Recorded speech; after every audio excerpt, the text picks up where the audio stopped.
Buenos días, gracias a todos por participar en esta mesa redonda virtual.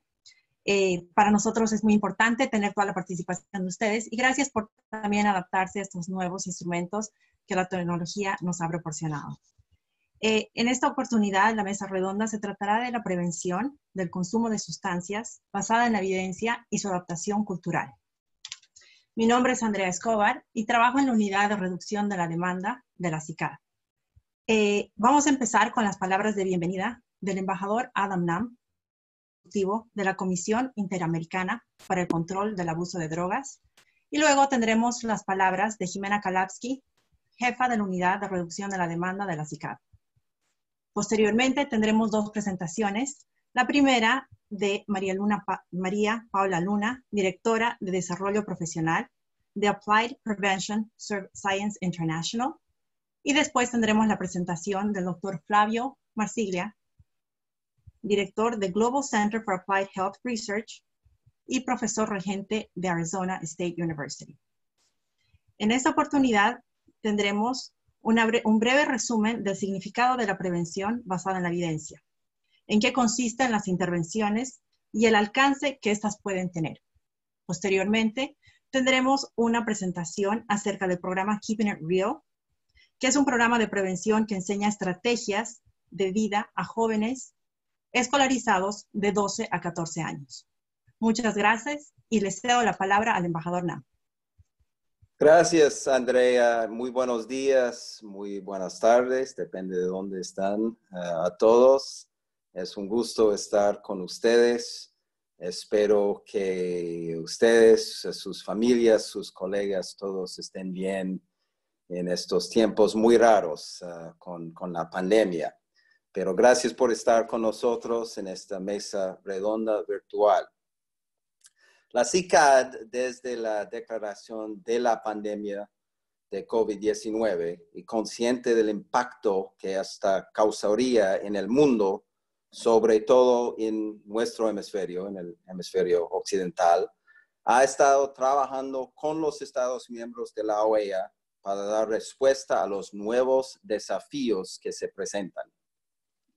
En el contexto del COVID-19, varios países han implementado medidas que incluyen el confinamiento de la población, por ejemplo, en el hogar o en refugios, por periodos prolongados e indefinidos. Se deben tomar acciones para prevenir que aumenten los trastornos de salud mental preexistentes relacionados con el uso de sustancias psicoactivas. La actual pandemia de COVID-19 es un desafío sin precedentes que tiene varias implicaciones para los servicios de salud. Bueno, sin precedentes en nuestras vidas.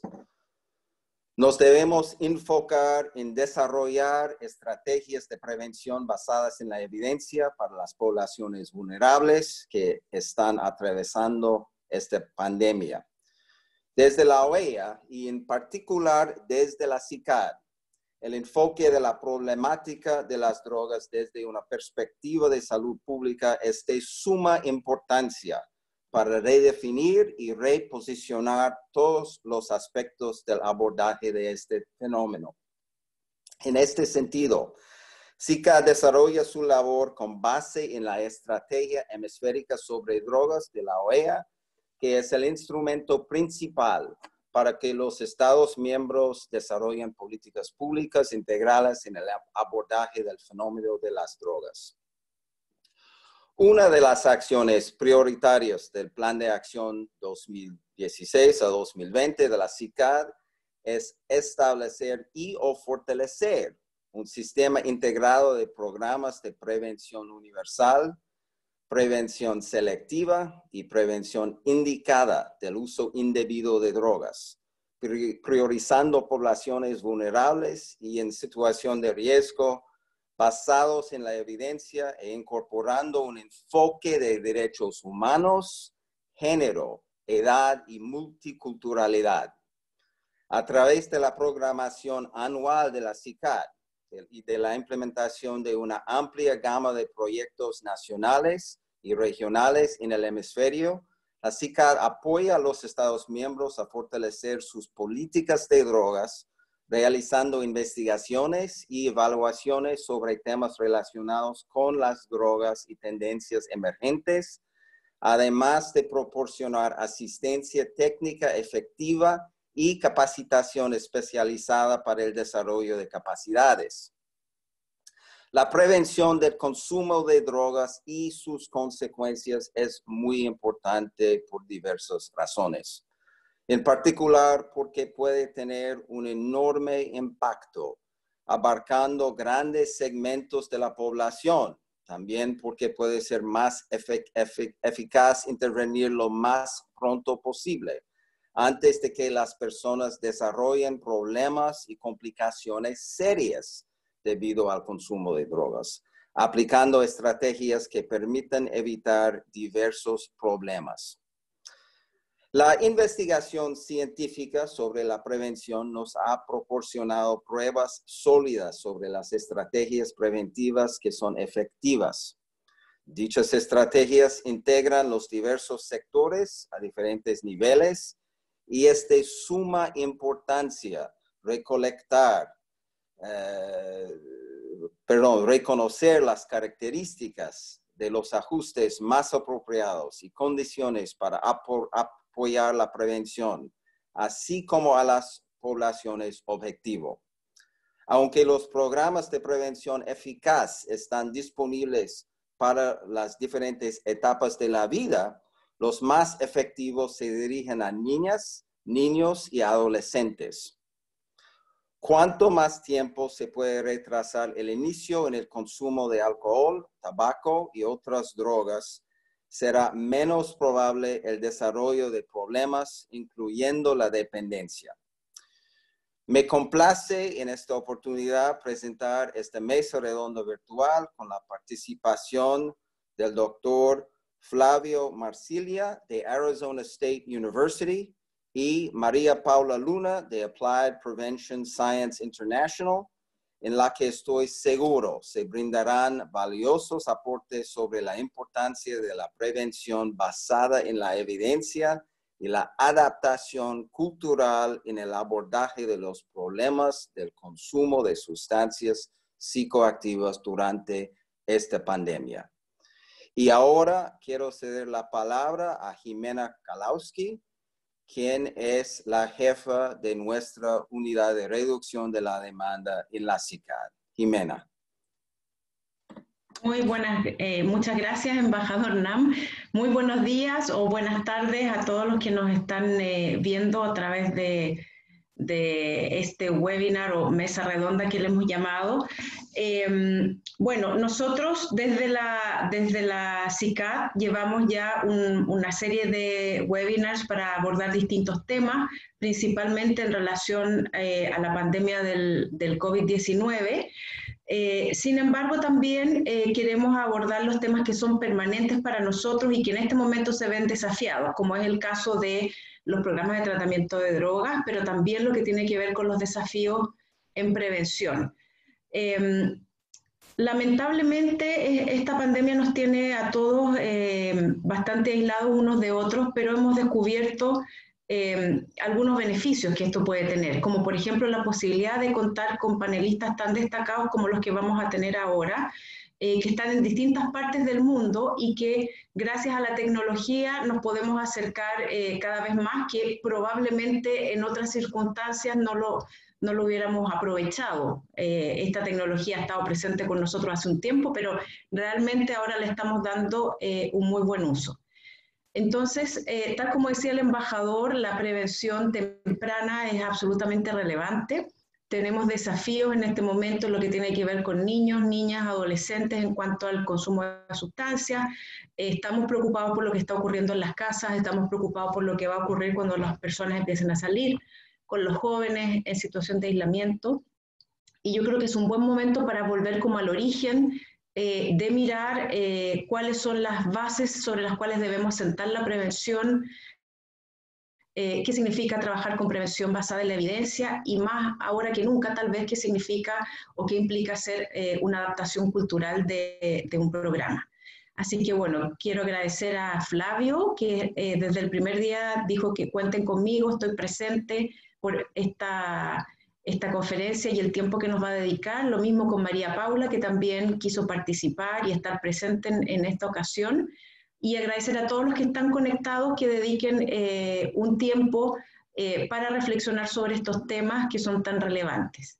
También quiero invitarlos, mañana tenemos a las 10 de la mañana hora Washington otro webinar sobre alcohol, así que están todos cordialmente invitados. Bueno, muchas gracias por su participación y voy a dejar a Andrea para que nos cuente cómo vamos a seguir. Muchas gracias.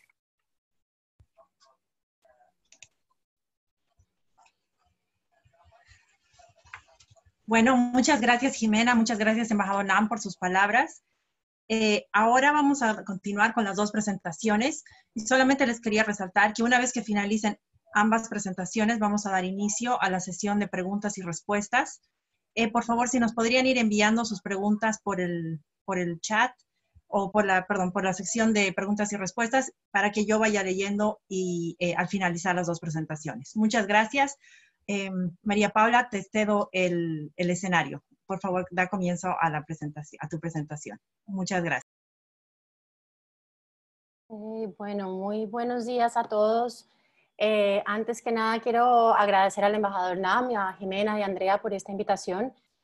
Para nosotros, desde Applied Prevention Science International, es un honor compartir este espacio con Flavio y poder traer a ustedes algunas de las experiencias o de la importancia que es en este momento implementar intervenciones y políticas basadas en la prevención. Voy a empezar por compartir mi pantalla con ustedes y, bueno, y saludar muchos nombres conocidos que veo después de tantos años en este tema de la prevención alrededor del mundo ya.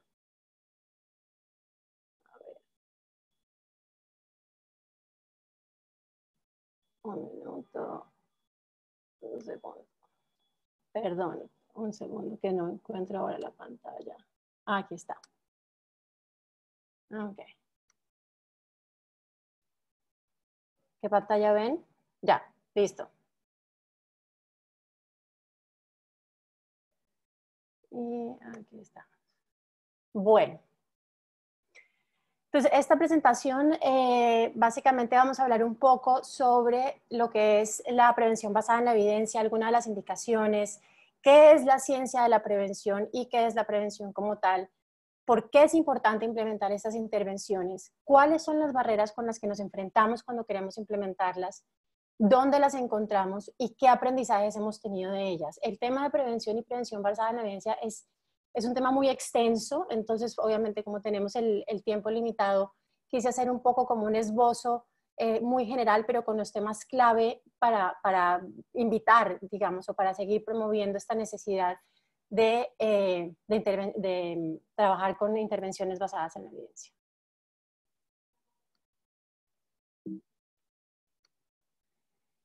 ¿Cómo definimos la ciencia de la prevención? A ver, la ciencia de la prevención es una ciencia relativamente nueva. Entonces, a través de ella lo que se ha tratado es identificar cuáles son esos determinantes del comportamiento que nos protegen o nos ponen en riesgo a nosotros como individuos y de la misma manera protegen o ponen en riesgo a los individuos, a las familias, a las comunidades, y también cuáles son esos procesos mediante los cuales operan los determinantes. Es decir, ¿qué es lo que nos hace a nosotros ponernos en riesgo o qué es lo que nos protege? Entonces, eso es parte de lo que estudia la ciencia de la prevención y de la misma manera estudia qué estrategias son efectivas para reforzar las trayectorias positivas, es decir, lo que estoy haciendo bien con respecto a mi entorno y a mí mismo, o cuáles son las trayectorias negativas. Entonces, ¿cómo intervenimos esas trayectorias negativas para cambiarla y que sean positivas? Esto es lo que trabaja la ciencia de la prevención. ¿Qué es la prevención entonces? Por muchos años se ha tratado de llegar a un acuerdo o a una definición concreta sobre lo que es la prevención y ha sido difícil. Entonces, la Oficina de las Naciones Unidas contra la Droga y el Delito, cuando empezó a trabajar todo el tema de estándares internacionales, también en conjunto con expertos de prevención en todo el mundo, desarrolló este significado que es el que ven en la pantalla, que es la prevención es la aplicación de la ciencia de la prevención para abordar la salud y seguridad de los individuos mediante el mejoramiento de los procesos de socialización para reforzar la autorrealización y la participación en sociedad. Entonces, como pueden ver, en este significado, de lo que es prevención, encontramos lo que les acabo de explicar. Hablamos de procesos, hablamos de determinantes y hablamos de nuestra autorrealización. Entonces, ¿en dónde tenemos que actuar para autorrealizarnos y tener una mejor participación en sociedad? ¿Dónde trabajamos con la salud y nuestra seguridad? ¿Qué queremos decir con basado en la evidencia? Esta es una definición de la base científica del Evidence-Based Practice Institute de la Universidad de Washington State, donde nos dice que la evidencia científica es precisamente la utilización de procesos sistemáticos o de información que ha sido probada a través de datos científicos para tomar decisiones. Entonces, todas nuestras decisiones son informadas y son respaldadas por datos científicos, no solamente lo que yo creo, lo que la tradición dice o lo que mi instinto me dice. Entonces aquí, como dice, la práctica basada en la evidencia se basa en información recolectada a través de la investigación experimental y da cuenta de características individuales de los clientes y la experticia del proveedor del servicio. ¿Cuáles son las principales razones para implementar intervenciones basadas en la evidencia? Primero, aportan mejores resultados. Cuando nosotros encontramos que hay una intervención basada en la evidencia, precisamente está porque ha dado buenos resultados en los grupos objetivos, ya sea universal, selectivo, indicado, dependiendo del contexto en que se está aplicando, ya sabemos que nos dan mejores resultados. Nos permiten ofrecer servicios de manera eficiente y efectiva, es decir, cuando le estamos apostando a algo que sabemos que ha dado resultados y que nos va a funcionar para abordar la problemática que tenemos, pues sabemos que vamos a ser más eficientes y más efectivos en cuanto a nuestra intervención y en cuanto a los recursos con los que podamos tener. Tenemos una base lógica y racional para tomar decisiones. Establecen un lenguaje común, es decir, podemos empezar todos a hablar en el mismo lenguaje para explicar, por ejemplo, cuáles son esos determinantes, qué es lo que funciona, qué es lo que no nos ha funcionado y cómo debemos seguir actuando. Podemos desarrollar un concepto común para evaluar y esto lo podemos poner en contexto, por ejemplo, cuando hablamos de sistemas de prevención, donde se empiezan a trabajar conjuntamente intervenciones en diferentes contextos como la familia, la escuela, la comunidad, los medios de comunicación, intervenciones ambientales. Se trabajan en diferentes contextos y empezamos a hablar de un concepto común de evaluación. Entonces, ¿qué estamos buscando a través de todas estas intervenciones que van a permitir que mi sistema de prevención sea más efectivo? Establece la base para la educación y capacitación de profesionales y es precisamente esto y a partir de de esta premisa que parte, digamos, el desarrollo del UPC, en donde se estableció una base de conocimiento, una base de habilidades, una base de competencias precisamente para profesionalizar a todas las personas que trabajan en el ámbito de la prevención. También nos permite dar continuidad y uniformidad en la prestación de servicios y aclarar también dudas sobre la investigación actual, porque muchas veces pasa que hay intervenciones que nuestra propia implementación con fidelidad, por supuesto, y bien adaptada puede dar resultados diferentes. Entonces hay que mirar cuál fue la diferencia en los resultados, qué faltó, qué más hay que investigar para poder aclarar de pronto algunas cuestiones que puedan surgir con lo que ya existe. Ahora, ¿cuáles son las barreras de las intervenciones basadas en la evidencia? Parece que van en contra del conocimiento tradicional. Sí, es verdad. O sea, muchas veces yo creeríamos ir utilizando, digamos, una intervención que es muy común, que es la de llevar las experiencias de personas, usuarios recuperados. Entonces, yo pienso, bueno, pero pues si yo llevo a esta persona que le hable a los muchachos de 15 años, pues esto los asusta y no van a querer usar sustancias. Pues eso va, o sea, la evidencia científica va en contra de este conocimiento o esta creencia tradicional, porque hay muchos otros determinantes que operan dentro del pensamiento del muchacho de 15 años más allá de lo que la experiencia de otra persona le pueda decir. Entonces hay que empezar a tener en cuenta ese tipo de cosas y por eso se presenta como una barrera, porque al presentarlo, pues entonces obviamente no le suena mucho a los tomadores de decisiones. Pone en cuestión creencias religiosas con respecto a la crianza, a la estructura familiar, los roles de género. Esto pasa, por ejemplo, en casos donde la cultura dice, es que yo a mi hijo le tengo que enseñar a tomar. Entonces el padre se sienta con el muchachito de 13 o 14 años para enseñarle a tomar y que se meta su primera borrachera, pero con el papá. Entonces, claro, este tipo de creencias o la evidencia científica nos muestra que va en contra de la cultura o de estas creencias tradicionales. Se requieren nuevas habilidades y capacitación especializada, que es lo que hablábamos un poco antes. La prevención es un tema, digamos, relativamente complejo, que se requiere mucho conocimiento y mucho entendimiento multidisciplinario. O sea, no es que yo un día decido que quiero salir a hacer prevención. Yo tengo que aprender y entender lo que estoy haciendo porque yo no quiero causar daño, ¿no? Y aquí también entra todo el proceso de la ética en la prevención. Entonces, yo como profesional de prevención tengo que saber cuáles son esas habilidades, cuál es esa capacitación, y eso también puede generar una barrera porque entonces las instituciones, los gobiernos pueden decir, pero yo no tengo el personal capacitado, yo no puedo hacer esto. Bueno, pues entonces, ¿qué es lo que hay que hacer para poder capacitar a estas personas?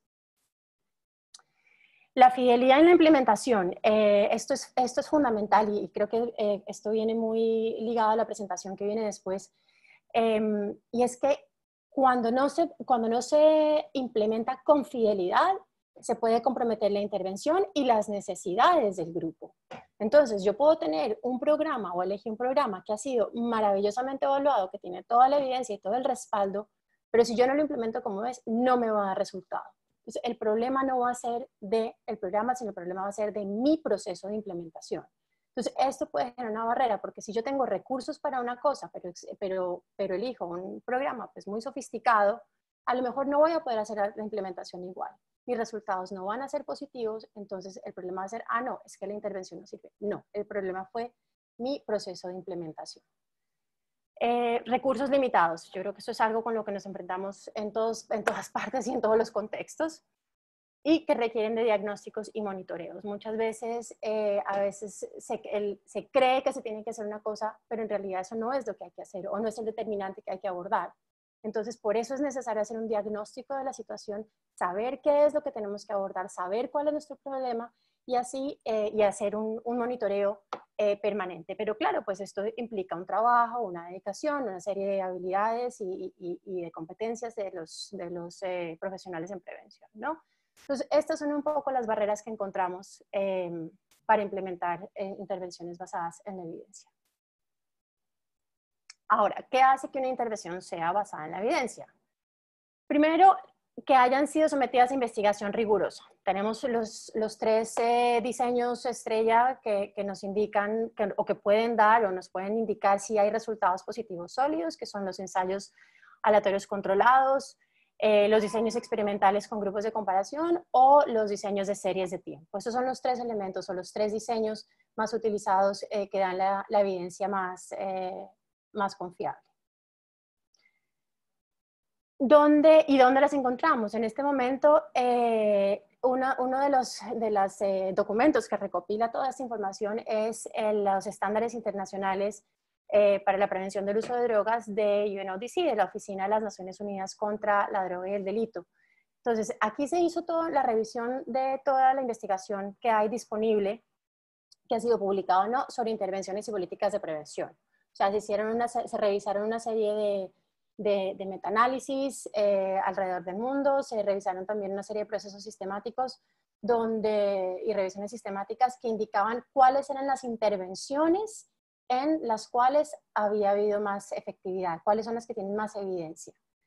Estos estándares también establecen cuál es el criterio de evidencia, y la primera edición se trabajó en el 2013, fue publicada en 2013 y se hizo una revisión para el año 2018. Entonces, dentro de estos estándares encontramos que están clasificados de diferentes maneras. Hay diferentes categorías. La primera es el marco evolutivo. Entonces, encontramos todas las intervenciones que abordan a la infancia y a la niñez temprana de 0 a 5 años, después la niñez media de 6 a 10, la adolescencia temprana de 11 a 14, la adolescencia de 15 a 18, 19, y después la adultez de 20 años y más. Después encontramos el entorno de intervención, que es la familia, la escuela, el trabajo y la comunidad, y después como población objetivo, por supuesto, la población universal, selectiva e indicada.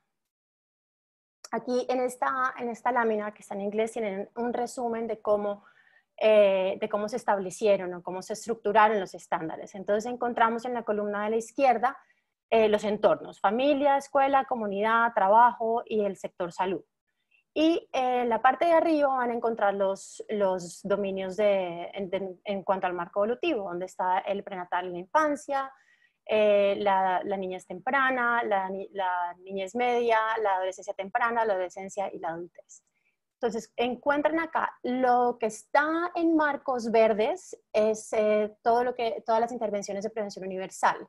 Las amarillas son las intervenciones de prevención selectiva y las rojas son las intervenciones de prevención indicada. Ahora, las estrellas representan la fortaleza de la evidencia. Todas las intervenciones que tienen 4 estrellas, por supuesto, son las que más evidencia tienen, más evidencia de efectividad, y las otras son las que tienen 3, 2 y 1 son las que tienen menos evidencia, pero que hay evidencia sobre su efectividad. Entonces aquí encontramos, por ejemplo, las más comunes, con las que más trabajamos, por ejemplo, en el tema de familia, es habilidades de crianza, que esa tiene 4 estrellas porque tiene evidencia muy fuerte, y aquí se trabaja para la prevención selectiva universal y selectiva.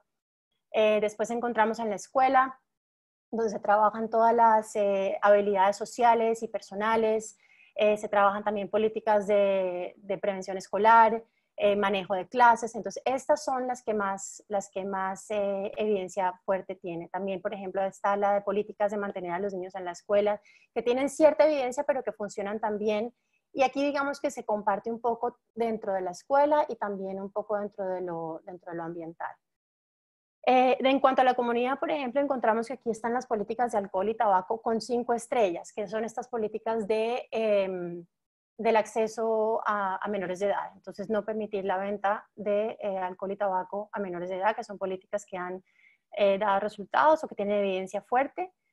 También políticas que tienen diferentes componentes dentro de la comunidad. Las campañas de comunicación. Y esto es un tema que vamos a hablar, les voy a explicar ahora más adelante, y es cómo las campañas, si bien tienen cierta evidencia, es importante, por ejemplo, que vayan acompañadas de otro tipo de intervenciones, que vayan respaldadas y no que sean intervenciones o una campaña suelta. Y, por ejemplo, y finalmente, bueno, en el sector salud encontramos la intervención breve, que tiene una evidencia muy fuerte, pero aquí ya estamos trabajando con prevención indicada. ¿Qué hemos aprendido de la ciencia de la prevención y su aplicación a las intervenciones y políticas basadas en la evidencia? Entonces, ¿cuáles son los aprendizajes que hemos tenido? Después de haber implementado, o sea, después de haber estudiado todas las intervenciones y haberlas recopilado en los estándares y haber hecho un análisis de las mismas. En la familia y en la escuela, que los programas de prevención familiar efectivos se enfocan en habilidades de crianza y gestión familiar.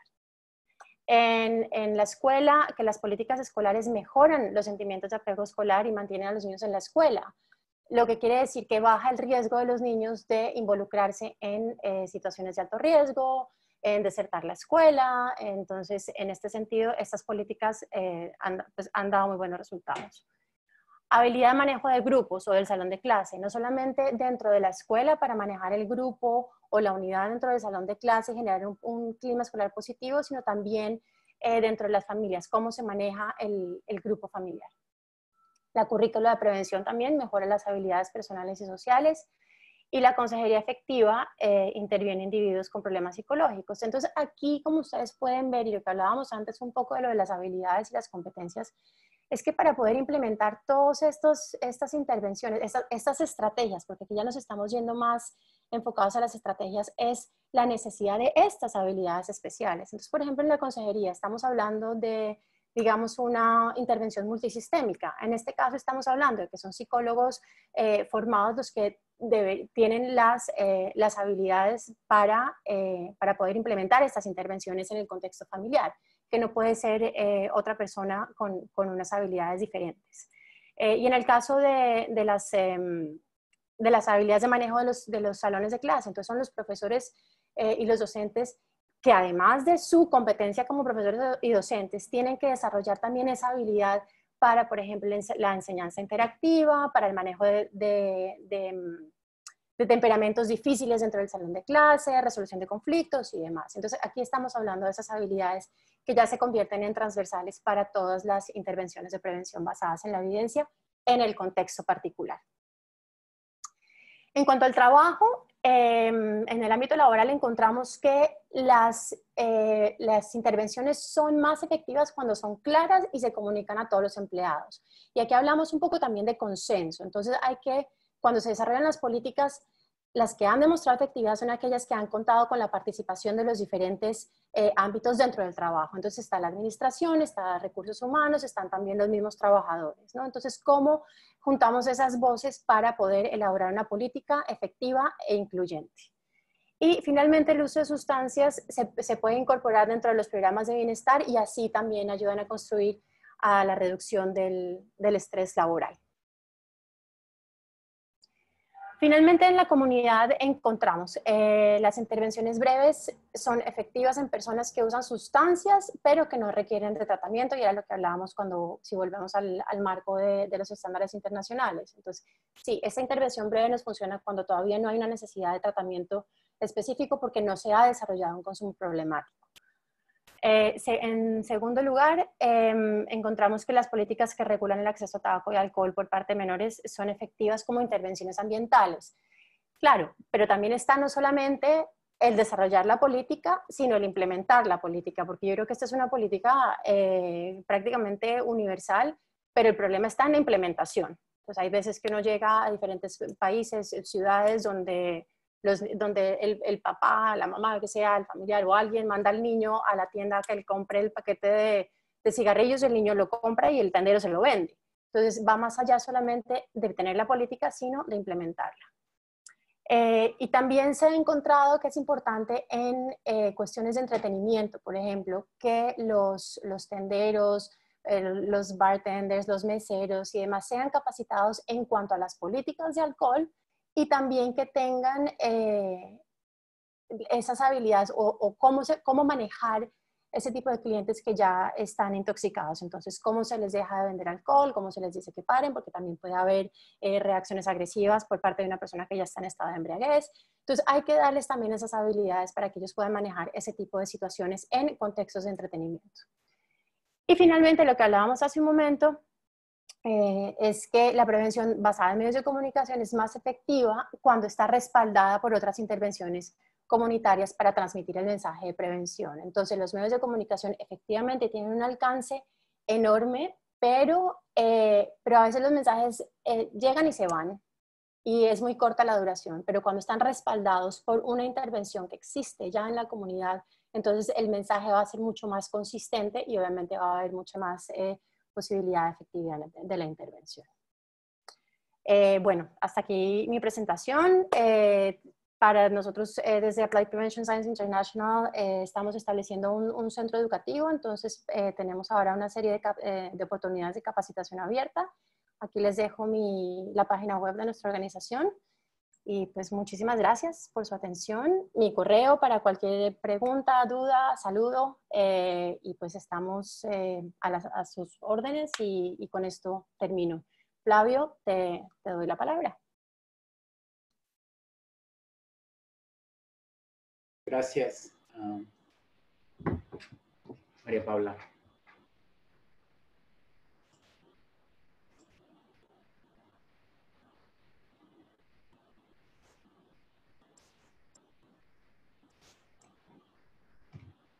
Bueno, primero, buenas tardes, buenos días a todos y a todas. Les saludo desde Phoenix, Arizona. Gracias al embajador Nam, a Andrea, a Jimena, a María Paula. La presentación que nos hizo María Paula nos dio una síntesis muy buena de dónde estamos con la ciencia de la prevención. Y mi presentación complementa su presentación haciendo una revisión de un programa específico como un ejemplo de este trabajo que muchos colegas y muchas colegas están haciendo alrededor del mundo en prevención con distintas edades y en contextos, como decía Paula. Nuestro trabajo por los últimos 20 años se ha concentrado en la adolescencia temprana, pero también tenemos programas con papás y mamás, ¿no? Que complementan el trabajo con los chicos y las chicas.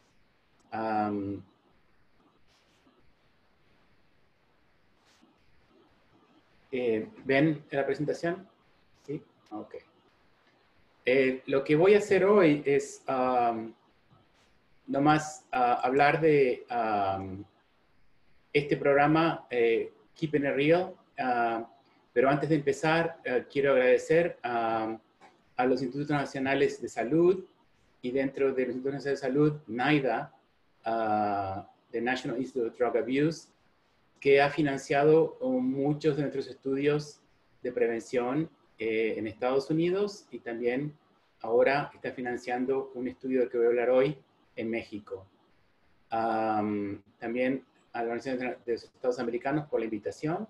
Y estos son nuestros asociados académicos y comunitarios en Latinoamérica y en España, donde estamos haciendo varios estudios de adaptación cultural y evaluación de la versión latinoamericana o iberoamericana de Keeping It Real, que le llamamos Mantente Real.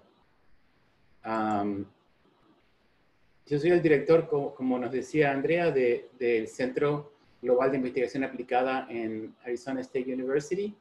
Y nomás para contarles qué es lo que hacemos, esta es nuestra misión.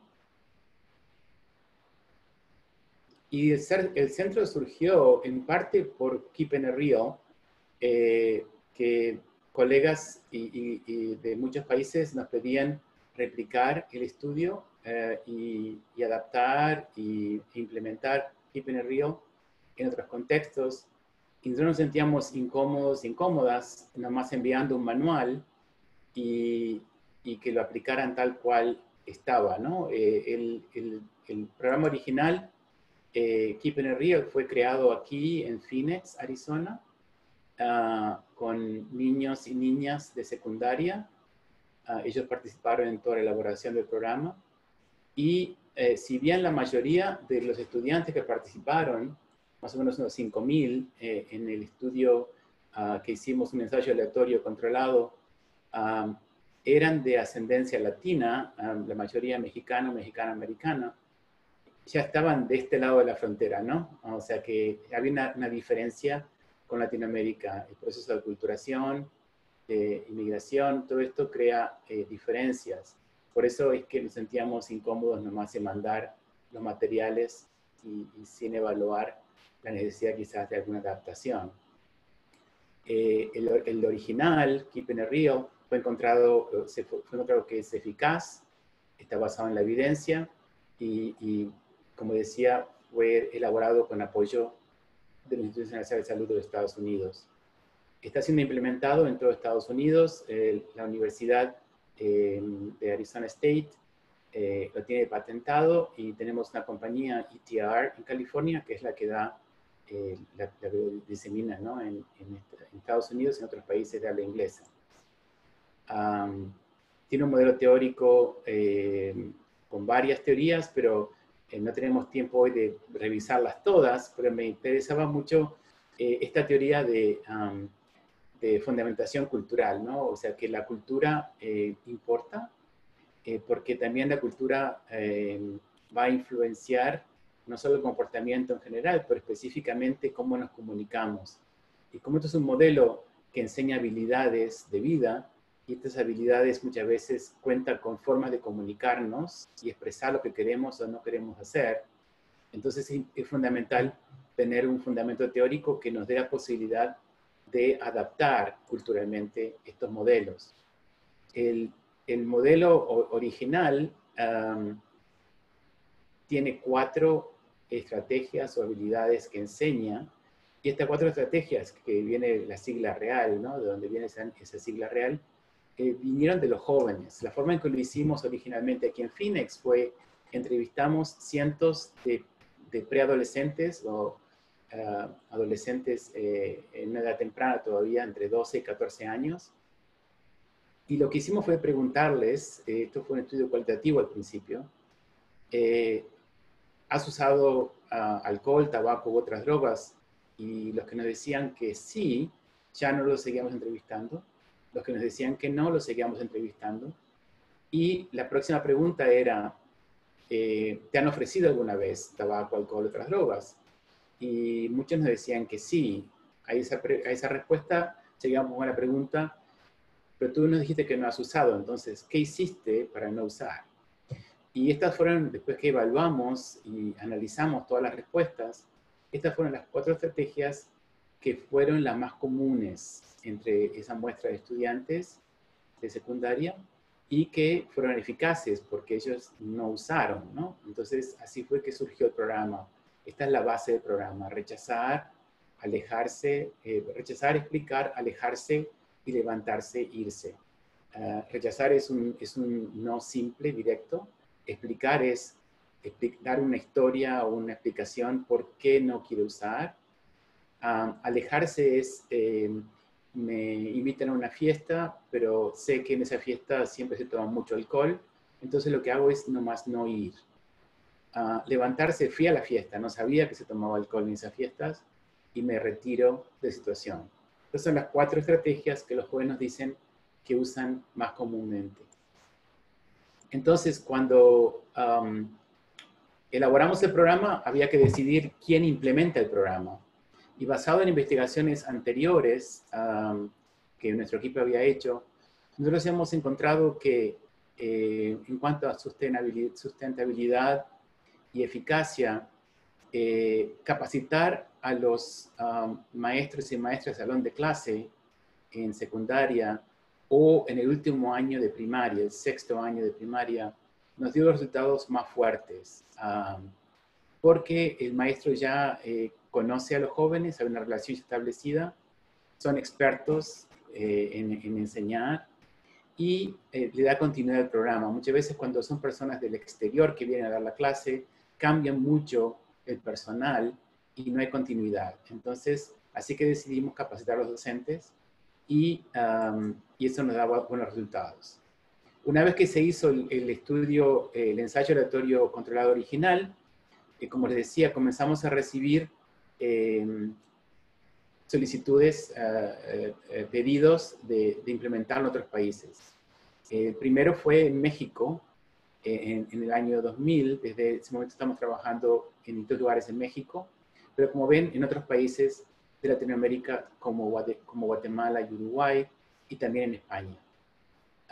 Muchos de estos estudios que hicimos originalmente eran solamente adaptaciones lingüísticas, porque muchas veces cuando tenemos un programa basado en la evidencia, no podemos asumir que hay que adaptarlo culturalmente, o no sabemos cómo hay que adaptarlo. Entonces la mejor manera es primero implementarlo tal cual es, solamente adaptarlo lingüísticamente, y de esa evaluación entender a través de encuestas de los chicos y también de grupos focales con los implementadores y los participantes qué hay que cambiar, qué es lo que ellos no se sienten cómodos haciendo, ¿verdad? Entonces, así es que seguimos un modelo de adaptación cultural para hacer todo esto. Y lo importante es no quedarnos solo en lo lingüístico, si tenemos evidencia que hay que cambiar más que lo lingüístico, ¿no? Entonces, hay que pensar mucho en los valores, las normas, los conocimientos, y como decían antes, los estilos de comunicación. Si un niño o una niña recibe un programa que no le habla directamente a su cultura y ella o él ellos no se sienten cómodos con ese programa, van a aprenderlo y van a seguir lo que el maestro o maestra de salón de clase le dice que hay que hacer, pero no van a integrarlo a su vida y a su estilo de comunicación. Generalmente en unas pocas semanas se van a olvidar y van a seguir haciendo lo que hacían antes. Para que esto sea eficaz, la idea es que la adaptación cultural lleva a que esos mensajes sean familiares, cómodos y que los incorpore a su repertorio de habilidades de vida para siempre. Eso es lo ideal. Por eso, como nos decía María Paula, es bueno que estas evaluaciones sean longitudinales. Muchas veces tenemos estudios que solo estudian el pre-test y el post-test, un post-test inmediato después de hacer la intervención, que quizás sí nos dice funcionó, pero queremos saber qué pasa después de 1 año o después de 2 años. Eso sería lo ideal, para ver si en realidad esta intervención, este modelo, fue incorporado por estos niños por los que estamos trabajando. Entonces hay dos tipos de adaptaciones. Una que es la inicial o más superficial, ¿verdad? Que conectan más los materiales para que sean comprendidos, ¿verdad? Y la otra es más profunda, más a un nivel que incluye lo que yo decía antes, los valores, las normas, las tradiciones, la cosmovisión de una cultura. Para darles el ejemplo de México, el R01 es el mecanismo de los Institutos Nacionales de Salud, donde nos dan fondos para hacer un estudio de 5 años, ¿verdad? Que lo estamos haciendo ahora en México con colegas en las 3 ciudades más grandes de México, Monterrey, Guadalajara y Ciudad de México. Y es una colaboración binacional. Aquí tenemos el equipo, estamos en Guadalajara, y es un equipo donde trabajamos juntos y juntas. No hay diferencia entre un país y el otro, y la idea es ayudarnos entre los dos países a desarrollar una versión de Keep It Real para México que sea culturalmente apropiada, ¿no? El énfasis de la versión mexicana, que ya hicimos la adaptación lingüística, hicimos la adaptación cultural y ya terminamos el estudio, el ensayo aleatorio controlado. Ahora estamos en la parte de análisis de datos. El énfasis de la versión mexicana fue diferencias de género en México. También incorporar asuntos de la violencia y prevención de la violencia en contextos comunitarios, los estilos de comunicación que pueden ser diferentes entre Arizona y México. Y luego también lo que quedó claro en la versión original, los videos habían sido hechos por jóvenes aquí en Arizona, y si bien se habían doblado al español, no había una identificación fuerte con los videos. El programa tiene 5 videos, uno que es el de introducción al programa y 4 por las 4 estrategias, ¿no? Uno por cada una de las 4 estrategias, ilustrando cómo se usa esa estrategia. Entonces quedó claro que había que hacer videos mexicanos y se hicieron en México y quedaron muy bien.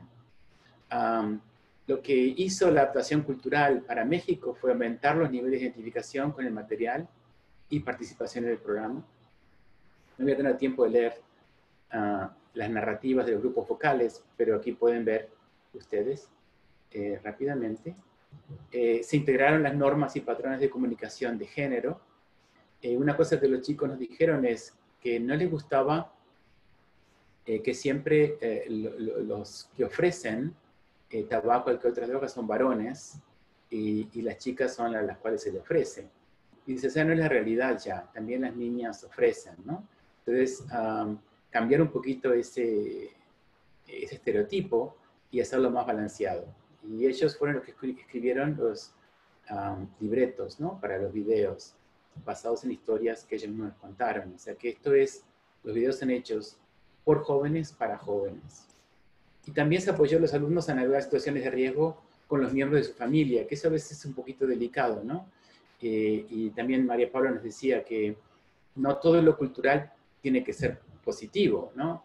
Hay aspectos culturales que pueden ser negativos para la salud de los jóvenes. Entonces, una cosa que surgió mucho de los grupos focales es los tíos, como que son los que inician en el alcohol, por ejemplo, también los primos y primas que ofrecen alcohol, tabaco y otras drogas. O sea, cómo manejar esas tensiones, también los papás y las mamás pensando que están ayudando, ¿no? Entonces, cómo manejar eso sin criticar a la familia, ¿verdad?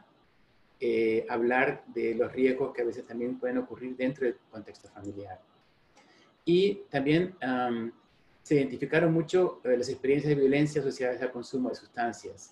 Y, por ejemplo, en la lección 6, en la sesión 6, la idea es también identificar las emociones conectadas con la violencia, ¿verdad? Que es importante en el contexto de muchas localidades en México, ¿verdad? En este momento estamos haciendo estudios pilotos en la frontera norte de México, donde los niveles de violencia todavía son más altos, y están los colegas en la frontera de México con Estados Unidos nos dicen quizás que es una adaptación cultural y de contexto más específica para la frontera norte por las necesidades específicas de los jóvenes en esa zona del país. Entonces, al final se terminó con 12 sesiones. Estas son las sesiones. El manual tiene estos elementos, ¿verdad? Tenemos un manual del profesor y un manual del estudiante, los 5 videos que les decía, y hay una gran variedad de actividades. Es un programa muy participativo, y esto es importante para la capacitación de los maestros. En muchos países latinoamericanos y en España, notamos que todavía muchos maestros han sido entrenados en una modalidad más de dar clases desde la pizarra o el pizarrón, ¿verdad? Y donde los chicos tienen que estar callados y calladas y escribir y solo hablar en determinados momentos. Sin embargo, este programa invita a una participación constante, ¿no? Hay juegos, hay competencias, hay teatro, hay hojas de trabajo, presentaciones en grupo. Entonces, que requiere una modalidad de enseñanza diferente. Por eso la capacitación de maestros es importante, y lo que notamos es que a los maestros les gusta mucho y participan muy bien y se sienten que son habilidades que pueden utilizar después en otras materias, no solamente cuando enseñan mantente real.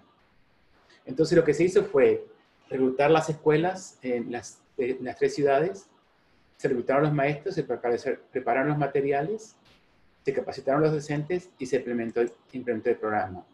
Este es el resumen de las 2 primeras observaciones. El pretest se hace, ¿verdad? Donde nada se sabe del programa. Entonces el grupo control y el grupo experimental, todos reciben en la misma encuesta. Luego se implementa el programa en las escuelas que fueron de forma aleatoria asignadas al grupo experimental, y también tenemos un grupo control. Ahora, NIDA de NIH, cuando hicieron la evaluación de nuestra propuesta, nos dijeron, bueno, ¿cómo se sabe que mantente real adaptado para México es mejor que simplemente la versión en español del programa original? Entonces tenemos 3 condiciones en lugar de 2. Una que es el mantente real adaptado para México. Otra condición es el Keeping It Real solamente traducido al español, y el grupo control. Entonces fueron escuelas asignadas de forma aleatoria a una de esas 3 condiciones. Luego que se hizo la intervención, todas las escuelas recibieron el post-test, y luego se hicieron 2 post-test de seguimiento, lo que decíamos T3 y T4, en el segundo de secundaria y en tercero de secundaria. Recién terminamos de dar la última encuesta un poquito antes de que las escuelas cerraran. O sea que tenemos todo eso todavía por analizar. La muestra es de 5.523 estudiantes, y lo que ven aquí es el uso de sustancias que los chicos nos dijeron en el pretest. Alcohol, como se esperaba, es la sustancia más usada en toda la vida, seguido por tabaco, inhalables y marihuana. Y ven, el mes pasado, los últimos 30 días, si bien el índice de uso es más bajo, es todavía bastante alto para esta edad, ¿no? Estamos hablando de chicos en promedio de 12, 13 años. Claro que toda la vida siempre se espera que sea más grande.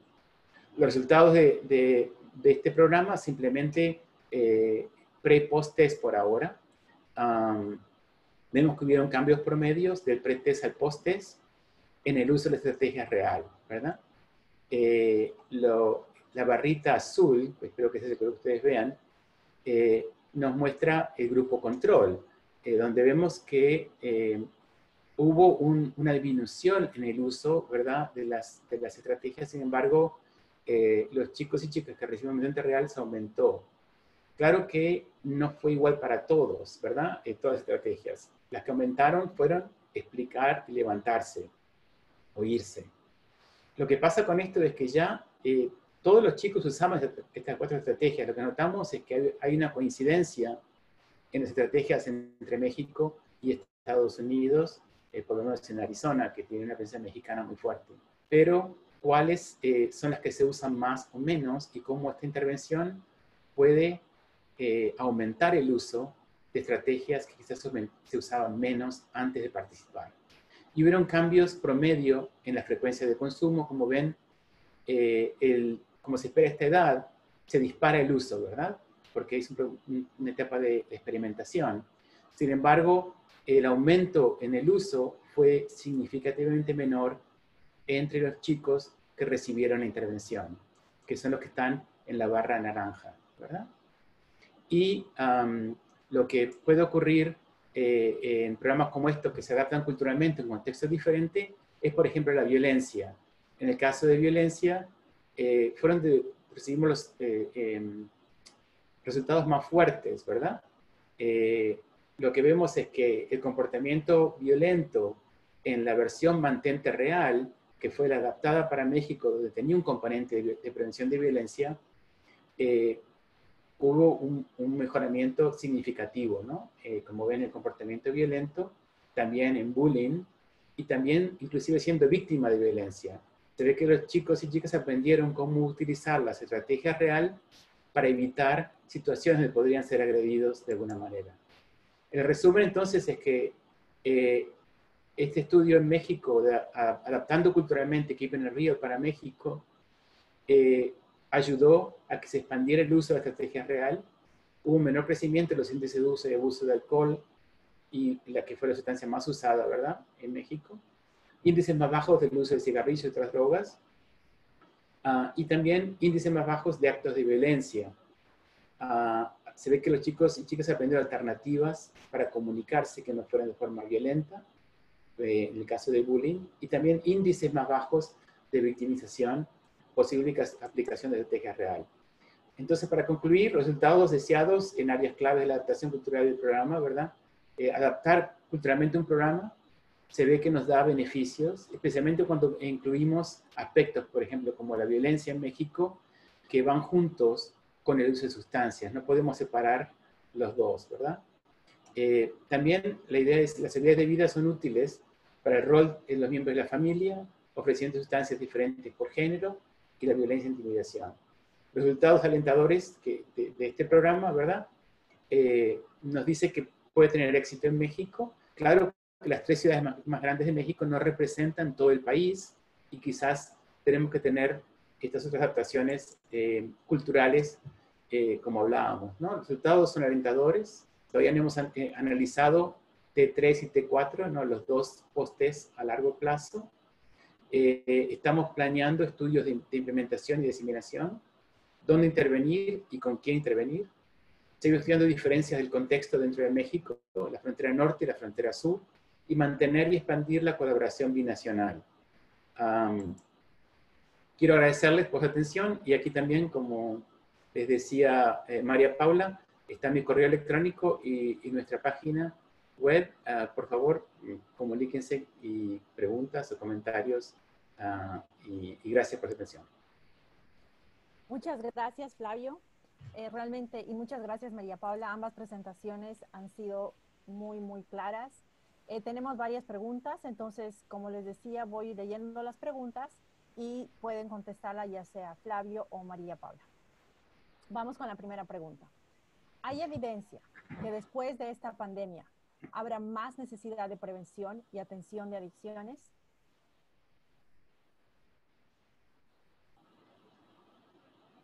Flavio, María Paula, ¿me escuchan? Sí. Bueno, si querés, María Paula. Sí, sale. Nosotros tenemos más que evidencia, hipótesis, ¿no? Porque es todo muy cercano todavía para tener suficiente evidencia. Las hipótesis principales son quizás contradictorias, ¿no? Una, el hecho de tener a los niños en casa, especialmente la edad que nosotros trabajamos, va a aumentar la supervisión parental, ¿verdad? Muchos de los chicos que nosotros trabajamos, con los que trabajamos, tienen papás y mamás que tienen una vida muy ocupada, que trabajan mucho, y a veces no pueden tener suficiente supervisión y eso crea riesgos más altos, ¿no? De iniciación en alcohol, tabaco y otras drogas. Esa es una. La otra es que estos tiempos en casa lleva a que los riesgos aumenten a nivel familiar también, en el contexto familiar. O sea que tenemos que evaluar las dos posibilidades. No va a ser una cosa o la otra, pienso que va a reflejar funcionamiento familiar, ¿verdad? Y van a haber diferencias entre familias que quizás informen intervenciones familiares, ¿no? que estamos haciendo. Esa sería mi respuesta inicial. Gracias, María Paula. Yo estoy totalmente de acuerdo contigo, Flavio. En ese sentido, por ejemplo, aunque sea anecdótico, lo que voy a decir, si se ha podido ver, por ejemplo, lo que ha sido la normalización del consumo de alcohol por la necesidad o el estrés de manejar a los niños en la casa, manejar el trabajo, manejar todas estas variables que ahora nos toca estar a todos en el mismo entorno y todo esto. También, por otro lado, hemos visto cómo la violencia intrafamiliar en estas situaciones de confinamiento se ha elevado muchísimo y esto es prácticamente general en todos los países. Ha habido un incremento de la violencia intrafamiliar y esto va a generar o está generando la necesidad de que haya mucha más prevención y muchas más intervenciones familiares en el contexto de familia y también cuando los niños vuelvan a la escuela y a la vida normal, digamos, para cuando esto sea, cómo va a ser esa vuelta, ¿no? Y antes de empezar un poco la discusión hablábamos de que si los niños vuelven a la escuela, cómo se les va a explicar o qué intervenciones se van a hacer o cómo se va a trabajar con ellos para que entiendan desde una perspectiva, desde su propia perspectiva en su desarrollo, lo que está pasando, ¿no? Y eso cómo influye dentro de esas trayectorias que hablábamos antes para que se pongan más en riesgo o en protección.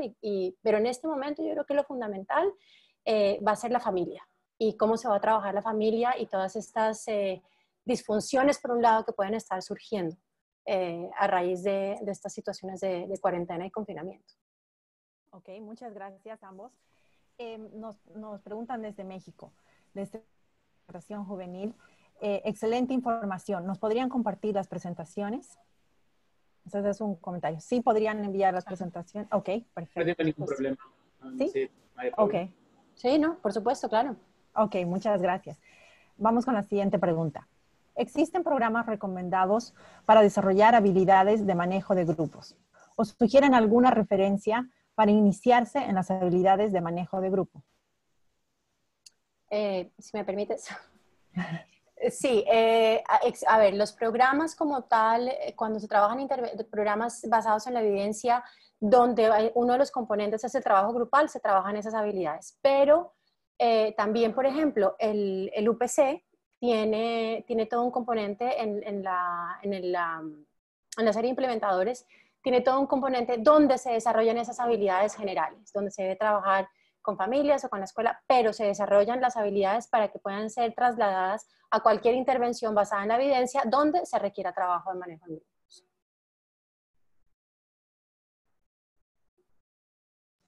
Flavio. Gracias. Flavio, ¿quieres aumentar algo de esa pregunta o vamos con la siguiente? La siguiente está bien. Ok, perfecto. Buen día. ¿Es más la sociedad en donde se puede llegar a una adicción? ¿Esta sigla real no sería como un ser antisocial o apático? Obviamente esta creo que es para Flavio, porque es de tu programa. A ver si entiende bien la pregunta. Si la sigla real sería... Sería un poco antisocial o un poco apático. Ajá. En cuanto a decir que no o rechazar o... No entiendo bien, pero a ver si... quizás son habilidades de vida, ¿no? O sea que la idea es que los chicos y chicas pueden utilizar estrategias en cualquier situación. Y lo que hemos encontrado cuando hacemos grupos focales después de que participan, nos dicen que la usan en muchas situaciones, como puede ser, por ejemplo, inclusive relaciones sexuales, ¿no? Iniciarse sexualmente, porque a veces sienten presión, pero no quieren en ese momento. La idea es que esto no es decirle al chico no hagas algo, la idea es, si no quieres hacerlo, aquí hay una serie de instrumentos que se pueden usar, ¿no? estrategias para hacer lo que quieras hacer. Esto no es decirle al chico, no hagas esto, no hagas lo otro, ¿no? La idea es crear la posibilidad de que los niños y niñas a esta edad aprendan a tomar decisiones responsables, ¿no? Y que hagan lo que quieren hacer. Y que no hagan algo porque otro le dice que lo tiene que hacer. Entonces la idea es potenciarlos y potenciarlas para que sean personas que toman control de su propia vida, sus propias decisiones y comportamientos, ¿no? Entonces yo no diría que aumenta la apatía, ¿no? Sino lo contrario. La idea sería que esto aumenta el control sobre su vida y que a esta edad los chicos se pueden confundir, ¿no? Voy a hacer algo porque mis amiguitos me dicen, o mi novio o mi novia. Por ejemplo, con los grupos focales encontramos que muchas veces las chicas nos dicen que el primer ofrecimiento que reciben es de su novio. A esta edad, novio, no, hay que definirlo de forma un poquito diferente, pero bueno, entonces, sí, porque me quiere, ¿no? Entonces, ¿cómo le voy a decir que no, si me quiere? Entonces, ese tipo de cosas es lo que pienso que no fomenta la apatía, sino pensar un poquito cómo tomar decisiones, tomarlas de acuerdo a lo que quiere hacer. Perfecto, muchas gracias, Flavio. Tengo varias preguntas acerca de dónde pueden encontrar estos manuales para el programa de Keeping It Real. ¿Cómo también se puede registrar una escuela en el programa?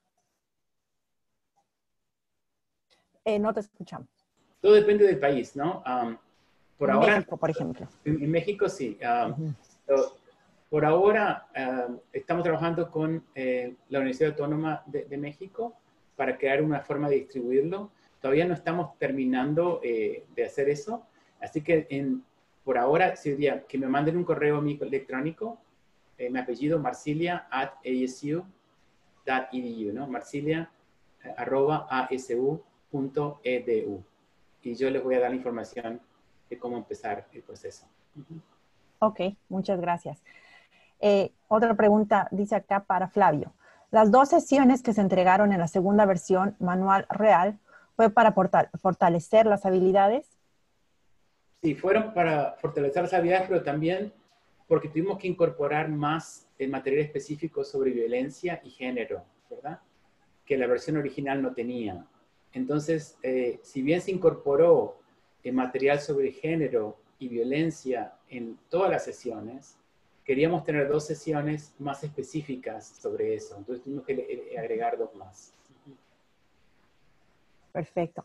Y esta es para ambos. Si una institución escolar quiere implementar este programa, ¿qué costo tiene? ¿Ustedes proveen los instrumentos y los servicios de evaluación y la capacitación a los profesores?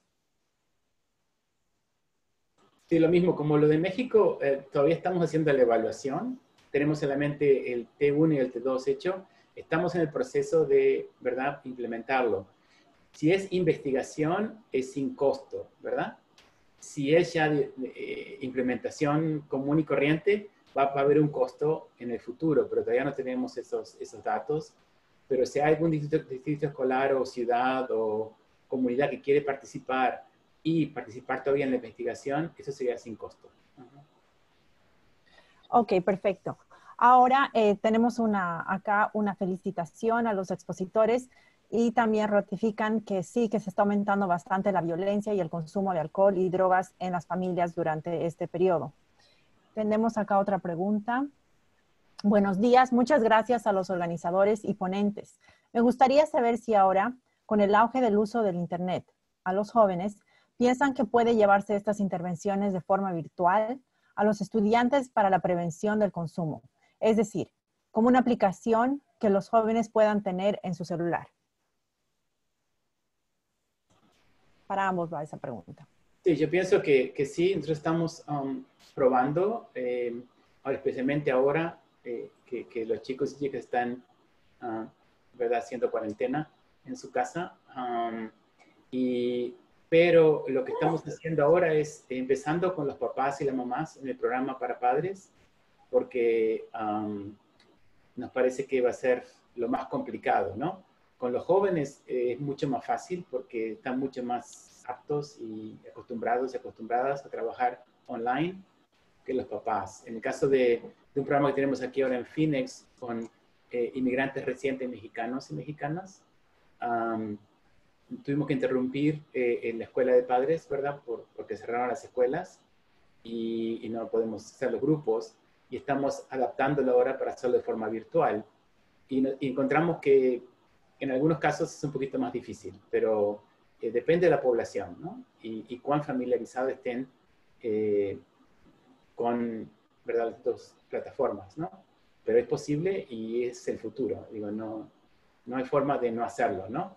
Y lo que tenemos es apoyarnos y ver cómo hacerlo de una forma eficaz y que funcione bien y poder tener la evidencia después de que está funcionando, que a veces es más difícil. Lo mismo pasa con enseñar en las universidades, ¿no? Online, que costó mucho poder tener la evidencia de que un joven estudiante aprende tanto online como aprende en salón de clase, ¿no? Lo mismo va a pasar con este programa de prevención online. Tenemos que ayudarnos a tener diseños de evaluación que realmente nos den la evidencia que está funcionando tan bien como en persona. Perfecto, gracias, Flavio. María Paula, no sé si quieres... Sí, o sea, yo creo que, sí, no, rápidamente, yo creo que sí, es posible, por supuesto hay que también tener todos los protocolos y seguimientos y evaluaciones correspondientes y empezar a analizar también cuáles son esas teorías de aprendizaje virtual que aplican para las diferentes poblaciones y cómo es que se deben aplicar dentro del contexto de la intervención que se quiera ya sea desarrollar o adaptar.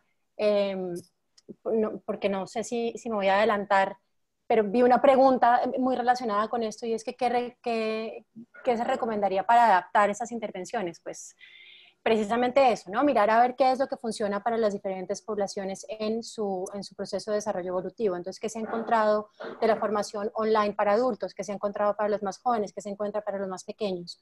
Yo creo que en ese sentido es muy importante empezar a integrar estas teorías dentro de todo lo que implica una intervención basada en la evidencia como tal, ¿no? Porque sabemos que debe haber un marco teórico y también debe haber una teoría que respalde el mecanismo de delivery, de entrega. Entonces ahí empieza a jugar un papel muy importante todo el proceso virtual de aprendizaje. Gracias, María Paula. Vamos con la siguiente pregunta. En algunas zonas, las escuelas han dejado de ser un factor de protección por la venta de drogas en estas zonas y por la presión de los compañeros, así como por la falta de los padres en este medio. ¿Cuáles podrían ser algunas de las acciones para poder reducir este fenómeno?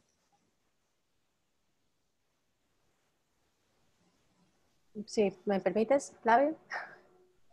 A ver, yo creo que en estos contextos lo que habría que mirar, si la escuela ha dejado de ser un factor de protector, habría que mirar qué es lo que está pasando dentro de la escuela, por qué no es un factor de protector, cuáles son las políticas escolares que existen con respecto al uso de sustancias. Entonces, eso por un lado. También hay es que mirar el entorno y las políticas en el entorno. Yo creo que lo importante aquí es empezar por un diagnóstico para ver en dónde está el problema. Porque, o sea, si las políticas no son lo suficientemente fuertes, que son las que mantienen a los niños en la escuela precisamente cuando hay mucha presión de grupo también, entonces hay que trabajar habilidades personales, ¿no? Que eso se trabajan a través de currículos de habilidades para la vida, por ejemplo, dentro de las escuelas. Y si también estamos encontrando que hay carencias en el núcleo familiar, entonces también lo empezamos a trabajar desde las intervenciones familiares.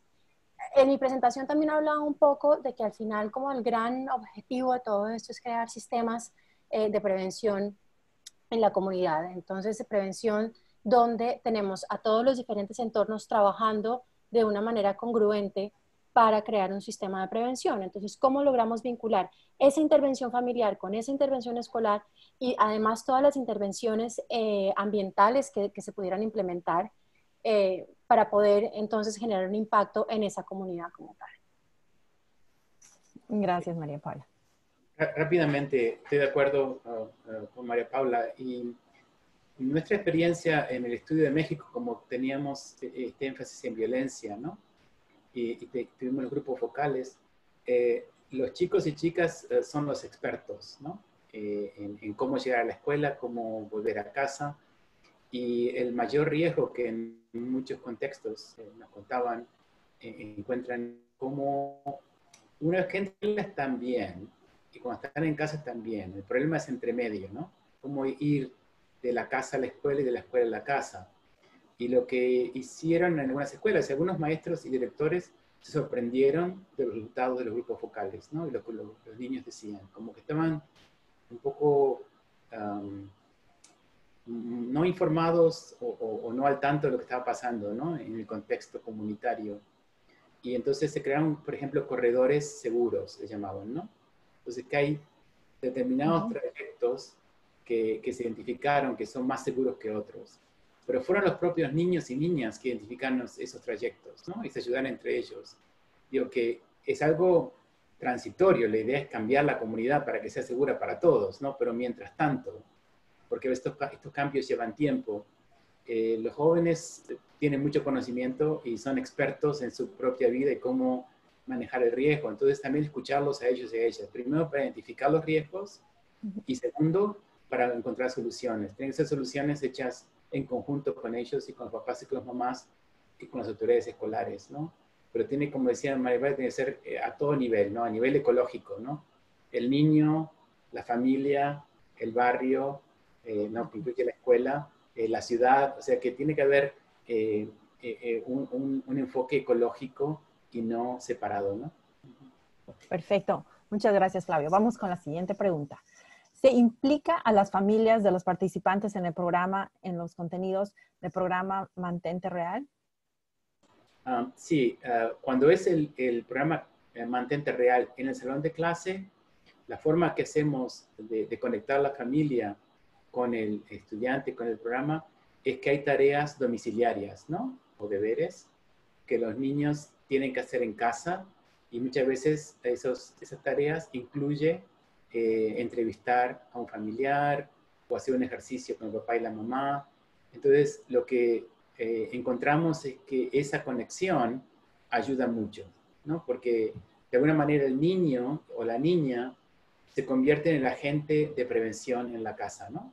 Y comienzan a desarrollar un lenguaje común en cuanto a cómo hacer esto. Pero luego tenemos el programa que lo complementa, que es el programa de padres que se llama Familias Preparando a la Nueva Generación. Y el nombre lo tenemos que cambiar cuando lo hagamos en México porque también se usa para otra cosa en México y que confunde, ¿no? Ese nombre. Pero la idea es que los padres también aprendan estrategias real y lo que hacen es apoyar a los niños en el uso de las estrategias en casa, ¿no?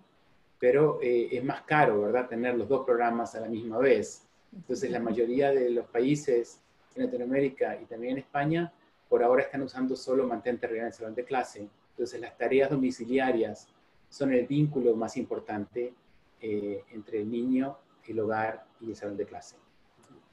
Gracias, Fabio. ¿Qué experiencia tienen programas de escuela de padres, aplicación y en qué países? No sé si es para María Paula. Para ambos. ¿Quieres empezar tú, María Paula?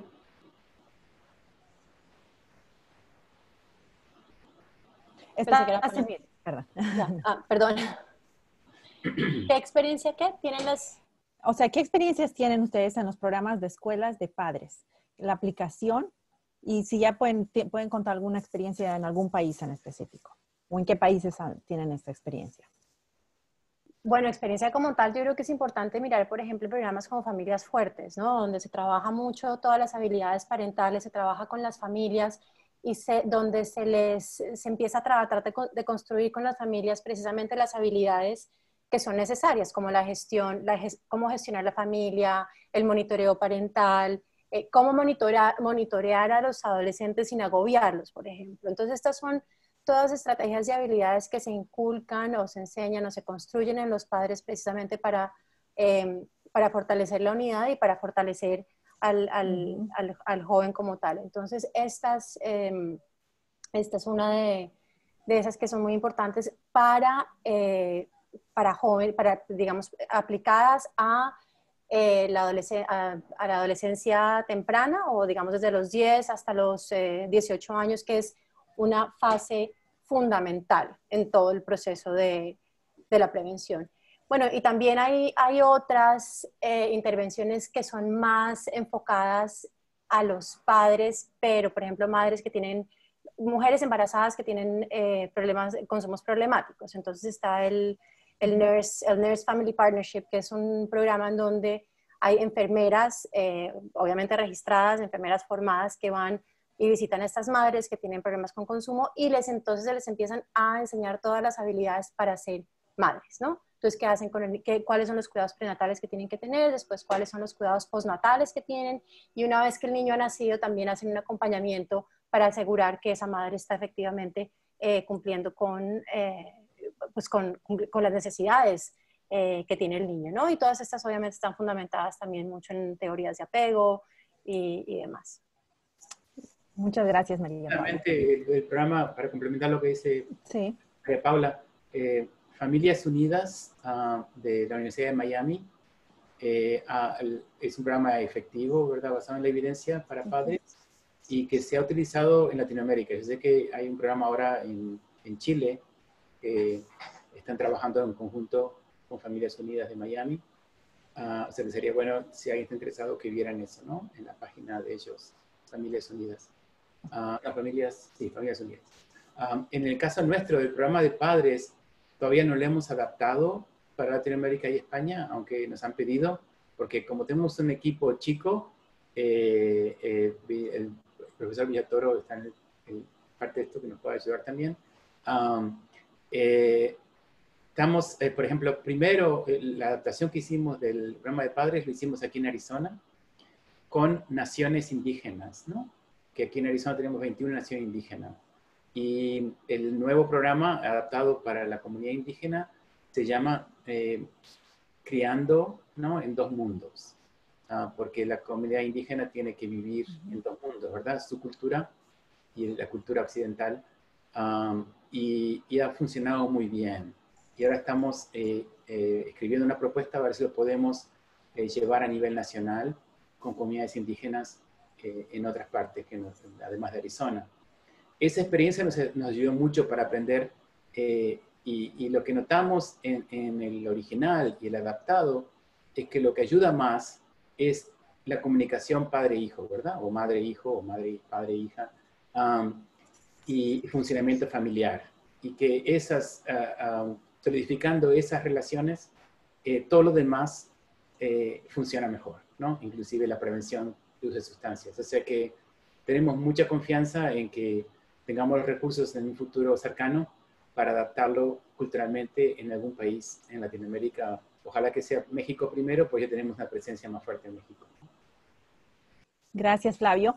Bueno, hemos recibido una cantidad enorme de preguntas, pero por falta de tiempo vamos a ir con la última. Y es, durante esta cuarentena es obvio que el consumo de sustancias incrementará por distintas causas, como el estrés, el tiempo libre, etcétera, etcétera. ¿Cómo podríamos evitar que este consumo aumente? ¿Cómo prevenirlo? Paula. María Paula. Me la dejas a mí, ¿no? Muchas gracias, Flavio. Bueno, a ver, no es fácil. No es fácil precisamente porque nadie está teniendo acceso a lo que realmente está pasando dentro de los hogares, ¿no?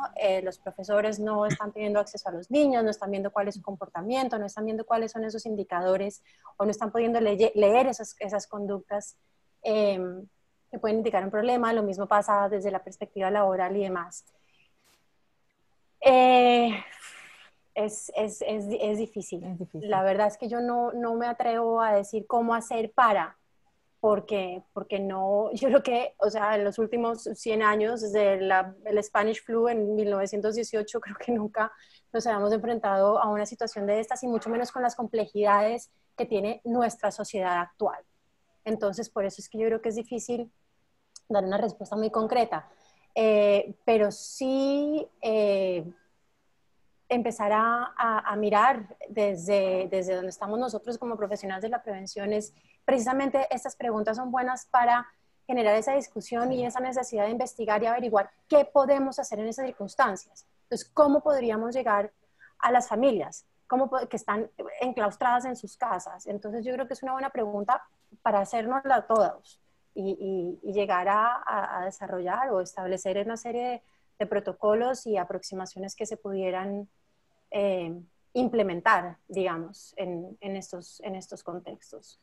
Por ejemplo, yo creo que trabajar, si bien, digamos, los médicos obviamente siguen funcionando y las oficinas médicas siguen funcionando, tratar de ir más allá de solamente si mi visita al pediatra con mis hijos, por ejemplo, ir más allá y tratar de explorar un poco más, que ese médico pueda explorar un poco más a ver si hay alguna otra situación que esté afectando a la familia más allá del chequeo de los 5 o 6 años o 12 años del niño, ¿no? Entonces, digamos, yo creo que hay canales que hay que explorar, pero también hay que explorarlos bien, o sea, no hay que improvisar, sino que también hay que investigar a ver cómo se pueden fusionar este tipo de estrategias y cuáles son las intenciones en este sentido para alcanzar estas problemáticas tan internas. María Paula, muchas gracias. Flavio. Para complementar un poquito lo que hablábamos antes, ¿no? Con los jóvenes, me parece todo lo que sea online, medios en general, Twitter, lo que fuera, ¿no? Lo que ellos usan ahora. Ya Facebook parece que no, pero hay otras plataformas que están usando, ¿no? Buscar mantener esa conexión. Y pienso que va a ser más fácil, ¿no? Pero también tiene que haber campañas más grandes, ¿no? A nivel general de la población que también pueden alcanzar a los papás y las mamás. Dar pautas específicas, ¿no? Dar ideas. A veces, por ejemplo, nuestra universidad tiene una plataforma para ayudar con las tareas domiciliarias, ¿no? Porque a veces los papás se sienten completamente sobrecargados, ¿no? Entonces, buscar de alguna manera quizás las universidades puedan hacer algo, salud pública en general, que hayan mensajes, ¿no? Que se pongan mensajes que sean muy prácticos. No es el momento de hablar de cosas teóricas, me parece. Decirle, si le pasa esto, puede hacer esto, ¿no? Dar opciones, que la gente tenga opciones, porque muchas veces vemos que la gente se siente en ese momento completamente saturada, ¿no? Y es lo peor, es el peor momento de tomar decisiones. Entonces decir, bueno, tranquilícese, ¿no? Respire hondo. Y después, mire, estas son las posibles opciones, si esto le pasa, ¿no? Pero tiene que ser algo muy concreto, muy específico, que ayude a la gente con herramientas concretas. Gracias, Flavio. Voy a terminar con un comentario que recibimos de uno de nuestros espectadores o participantes, que dice: muchas gracias por sus respuestas y por sus excelentes exposiciones. Les felicito y los animo a seguir en este meritorio trabajo que están desarrollando. Quería terminar con algo positivo y realmente agradecer nuevamente a los dos por su tiempo y por esas presentaciones. Jimena, sí. Te cedo la palabra para que des la clausura. Gracias. Bueno, muchísimas gracias a todos los que nos han acompañado hoy día. Realmente ha sido muy interesante, la cantidad de preguntas infinitas. O sea, podríamos estar todo el resto de la tarde hablando de prevención, pero pretendemos seguir, es la idea. Entonces los mantendremos informados de las futuras reuniones y webinars, porque tenemos que aprovechar este espacio y esta metodología que se nos abre ahora. Un par de comentarios. Me encantó ver todo el tema de la adaptación cultural del programa en términos de ver cómo se incorporaba a las personas del país en el que se estaba aplicando, cómo se incorporaba a los jóvenes también en el diseño del programa y en las respuestas y la búsqueda de soluciones, que yo creo que es muy clave en términos de poder realizar un programa que efectivamente da respuesta a un grupo específico. A veces hay un poco de temor a un programa que está funcionando relativamente bien, a incorporar esos cambios, y logramos ver acá además con evidencia que esos cambios beneficiaron los resultados del programa.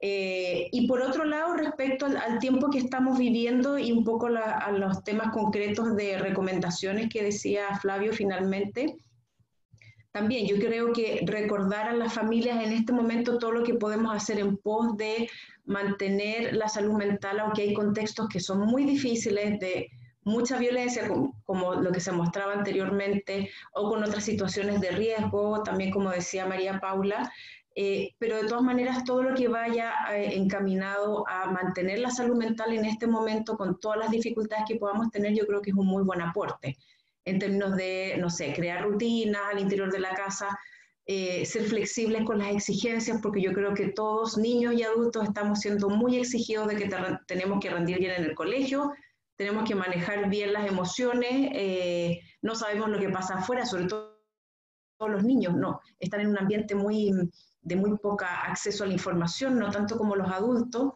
y de repente se asustan mucho más. pero además tienen que rendir bien en el colegio. Entonces, o la tensión aumenta en la casa y pueden aumentar los episodios de violencia. Entonces, todo lo que vaya apuntando a proteger y a reforzar la salud mental, las consultas online con los especialistas, etcétera, yo creo que puede ayudar en este momento, si bien no tenemos experiencia previa, no tenemos todavía la suficiente evidencia, sin duda todo lo que apunte en ese sentido va a colaborar en este momento. Así que bueno, una vez más agradecer a Flavio, a María Paula por su excelente disposición y las muy buenas presentaciones. Yo creo que han sido de gran utilidad para todos. Recordar que mañana tenemos otro webinar, estamos casi como un canal de televisión transmitiendo todos los días. Tenemos mañana otro webinar a las 10 sobre alcohol y están todos cordialmente invitados. Y bueno, y la idea, como les digo, es seguir trabajando en esta serie de reuniones que yo creo que es muy importante para intercambiar experiencias y facilitarnos la reflexión. Quiero agradecer también a todo mi equipo de reducción de la demanda de la OEA-CICAD, que varios de ellos están tras bambalinas, no se ven, pero están haciendo que todo esto sea posible y bueno, los dejamos invitados a las siguientes reuniones. Muchísimas gracias, Andrea. Gracias, Jimena. Muchas gracias. Gracias a todos por participar y hasta el próximo webinar. Gracias. Chao, muchas gracias. Hasta luego. Gracias. Hasta luego.